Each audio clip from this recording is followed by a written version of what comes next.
The guy is an animal. That was what Brian Harmon, who just won the British Open, said about Kirby Smart on Part of My Take over on Barstool. Really good interview from that group, talking with him about how he was nervous before taking, getting out of the shower and what he was thinking about as he was getting ready to try to close out the British Open. I mean, British Open is the oldest golf course, or oldest golf championship in the world. I love the Masters; it's awesome, but the British Open is a different kind of deal. In many ways, people think it's the birth of golf. And what Harmon was saying there was that he had spent some time with Kirby. Not a lot. He knows him in passing. I think a lot of people know him in passing. But he said, he says a lot of corny things, but the guy gets it done. He's just an animal. And I think that's right. I think that might be the best description. Um, that might be the best in a sentence description of Kirby with no nuance that's out there. The guy is an animal. Um, he loves some brownies too. He'll tell you, man. I mean, I was thinking about how, all these guys talk about we're ready to eat and all this stuff. I think if Kirby had his way, he would have some brownies, maybe a Coors Light, some brownies. I wonder what kind of meat he gets down with. I wonder what my favorite meat is now that I think about it. But anyway, all these questions. Yeah, I think Kirby is certainly very driven. And, Georgia's fortunate that they did not let him escape to South Carolina or Tennessee because the story goes, stay tuned for story time, kids. In 2013, Kirby was getting, he'd won, three national championships at Alabama. He had turned down the defensive coordinator job at Georgia. And in 13, Auburn interviewed him for the head coaching job there. And they eventually settled on Gus Malzahn, which is a much better Auburn pick. Much more in their sort of ethos. Although the last time they had a Georgia guy was the last time they really won in a significant way, which was Pat Dye.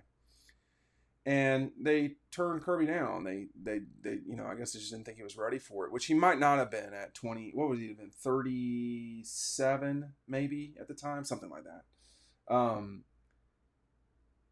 But I think he has always been ready to unleash this, animal-like passion towards winning. He's always been ready to do that.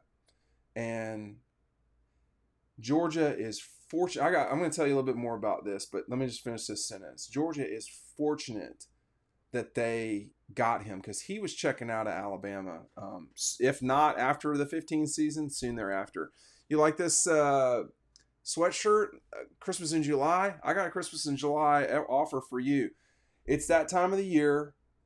Fall camp is right around the corner. We got Dylan Raiola at Buford and all that. When you sign up for Dog Post, you're going to get our 2023 preview included. Okay? We're just going to mail it to you. In addition, here's what else you get. You get 20% off any item at Red Zone. This is a brand new item. You cannot get this anywhere else. The corporate stores, you can't get it there. It's only at Red Zone. Okay? Our friends at Red Zone are the only ones. You're going to get 20% off any item. It does not have to be this one. They are also going to send you a Red Zone t-shirt. Okay? You got all those things. And if you're saying, oh, well, I bought Double Dogs and I already got the 2023 magazine. What about me? Ha! I got you covered. You sign up for Dog Post right now. You get all that. And I will give you September for free if you've already purchased Double Dogs or the 2023 preview. You are not going to get a better deal than this. Period. Do not listen to the hype men elsewhere. So the link is down below. It's the only link.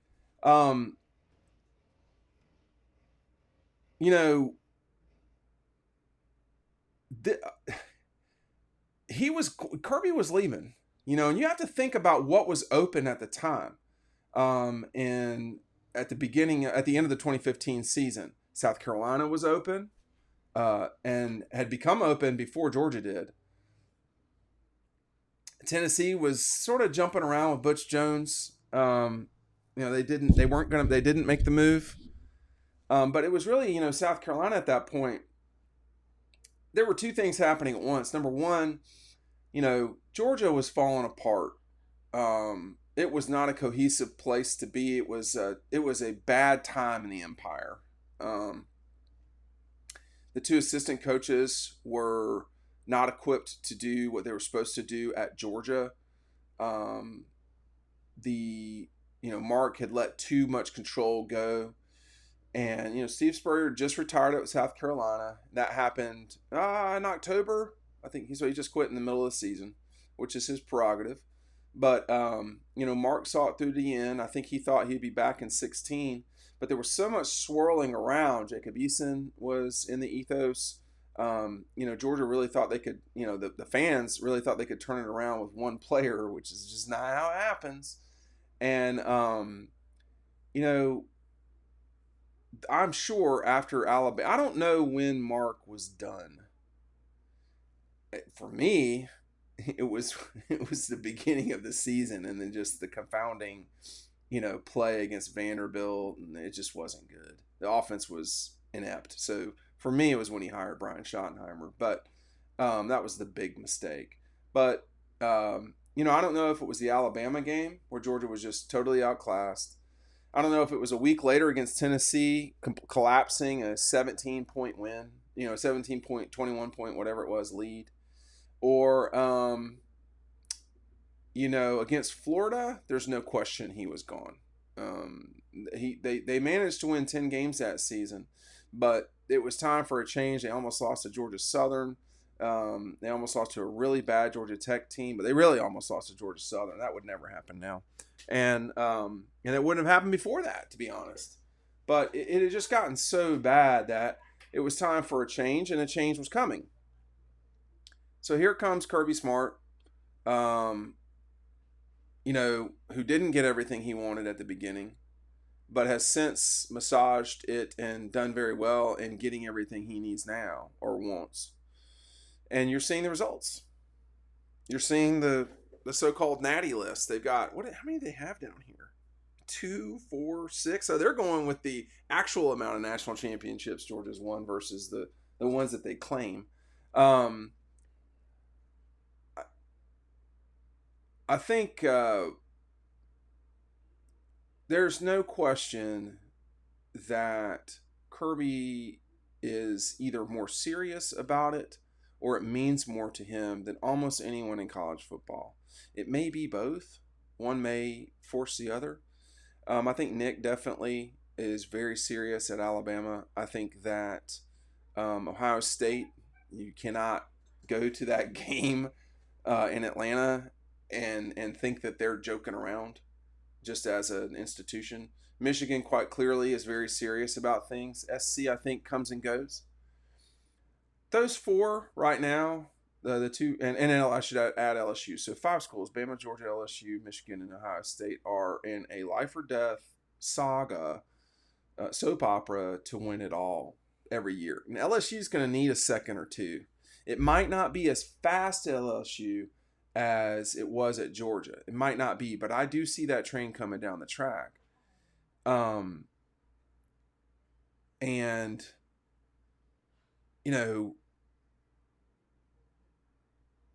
Kirby is going to have to navigate these next 4 years, which are going to be transitional years because of the league changing and the college football playoff changing and everything having to settle down. He's going to have to navigate that time. We've got Christmas right on top of playoff games, right on top of the recruiting cycle. I mean, that recruiting cycle is going to have to change. We can't do this anymore. I know that the college football playoff does not have a contract after the 25 season, if my math is right. So there's still a little work to be done there. But that's why, 23, 24, 25, 26, those will all be different years in terms of what's happening out there. Literally in 23 and 24, they will be different. And then 26 will be different than 25, probably. We'll just see. But in all that time, Nick, it looks like visually has calmed down some. Does that mean he's less passionate about Alabama winning? I don't know the answer to that. It doesn't necessarily seem like it to me. I just think that he's taken a lot of shots through the years. I mean, he doesn't have the best Nick Saban is the Nick Saban where Kirby Smart's his defensive coordinator. That's just all there is to it. Unless he rips off three in a row right now, 23, 4, and 5, we will know that the best Nick Saban was with Kirby. I mean, I would say understandably. So we're going to see what the future holds for all these teams, but I do think it's a fight between those five, generally speaking. I think you're going to have times when USC, Clemson, Florida State, perhaps Texas and Oklahoma, perhaps Penn State jump up in that group, but it will be for a swim. It won't be for the long drawn out fight that I think we're about to see. And the question becomes: would you rather have someone other than a monster on your side?